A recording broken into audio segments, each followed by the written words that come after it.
ito nga pala yung nagsama-sama kami ng mga friendship dito sa Australia, no? So, dumaan kami dyan sa Elizabeth Cay kasi may mga ganap dyan. Nakita nyo naman, napakadaming tao, siksikan talaga.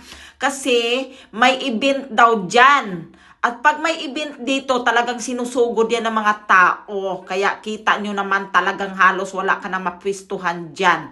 So, ang nangyari, hindi na nga namin nahintay kasi gutom na kami. Kaya, ang ginawa namin, umalis na lang kami dyan. Lumakad kami doon ng lumakad papunta doon sa aming kainan, ang UNI. Ayan nga ang si Victoria, ang aking friendship dito na Bisacol din. Ayan, nagsama-sama ang mga Bisaya dito ay nagtagpo dito sa Australia kung saan-saan lang mapadpad ang mga Bisaya, no?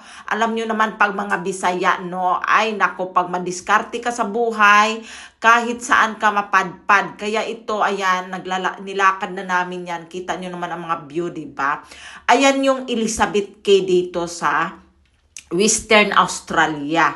So ngayon, dahil nga sa sobrang tao at super crowded na talaga, imbis na nakapag-picture naman kami ng konti pero hindi talaga bunggang-bungga kasi punong-puno ng tao. Kaya ayan lang yung mga kaganapan namin.